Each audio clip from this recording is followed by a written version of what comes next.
Trade République, la banque pour mieux dépenser, épargner et investir présente Sud Radio, les incontournables de l'argent. Thomas Binet. Bienvenue dans ce nouvel épisode d'Oser investir, les incontournables de l'argent. Je suis accompagné ce soir de Mathias Bassino, directeur des marchés européens de la néobanque Trade République. Bonsoir Mathias. Bonsoir Thomas. Mathias, on va parler d'un secteur qui forcément parle à tout le monde, c'est le secteur du luxe. Alors on a tous en tête LVMH qui est notre fleuron quand même malgré tout, on parlera peut-être d'autres, et de son positionnement sur le luxe sur tous les marchés.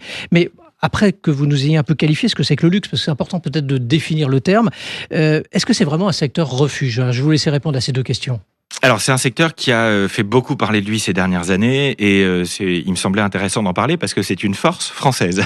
Oui. On parle beaucoup de nos faiblesses ces derniers temps, mais c'est une force importante pour la France, donc ça gagne à être connu. Le secteur du luxe, on peut donc commencer par dire qu'il a trois caractéristiques, je dirais. Les entreprises qui sont dans le secteur du luxe ont trois caractéristiques.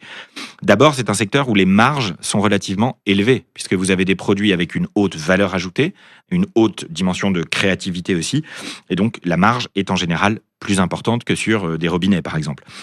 Ensuite, vous avez une clientèle qui est plutôt fidèle et qui est plutôt aisée, bien sûr.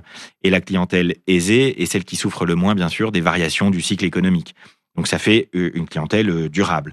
Et enfin, il y a souvent des fortes barrières à l'entrée, puisque vous avez des marques, de la propriété intellectuelle, des procédés artisanaux aussi, et que tout ça est très difficile à copier.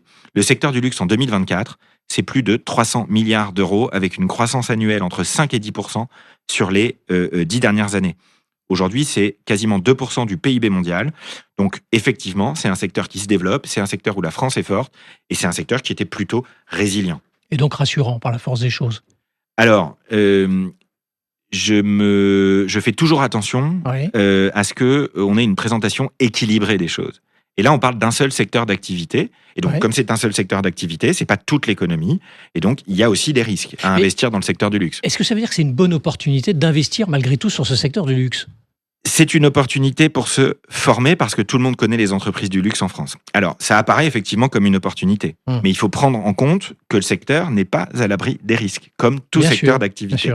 On peut mentionner par exemple que c'est un secteur qui est très dépendant de la Chine. C'est à peu près 20% du marché mondial du luxe.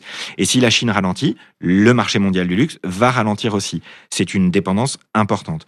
Ensuite, il y a aussi des changements culturels qui sont à l'œuvre, en particulier dans la jeune génération, où la notion de luxe est en train de changer. Est-ce que les entreprises vont pouvoir s'y adapter ? Ce sera encore à voir. Et puis aussi, comme toute industrie, dans les tourments du monde que nous connaissons actuellement, elle est exposée à des pénuries, des problèmes logistiques, etc. Voilà. Donc c'est un secteur qui est effectivement perçu comme solide, où des entreprises ont démontré des performances durables, mais qui est aussi exposé à des risques, comme tout secteur d'activité. Alors, si je vous entends bien, ça veut dire que c'est quand même un secteur qui a le vent en poupe, on peut quand même commencer comme ça, le propos, mais tout en sachant qu'il y a quand même des pour et des contre pour investir dedans. Ce qui nous laisse penser qu'il faut diversifier. Avoir un peu du secteur du luxe, c'est une bonne idée, mais si la Chine se casse la figure, ce sera un problème. Donc, vous avez toujours le besoin de diversifier sur différents secteurs et vous pouvez vous intéresser à une notion simple. Vous avez des secteurs d'activité qui sont cycliques, c'est-à-dire quand l'économie va bien, ils vont bien, quand l'économie va mal, ils vont mal. Et vous avez des secteurs d'activité qui vont un peu bien tout le temps. C'est des secteurs plus résilients face aux crises économiques.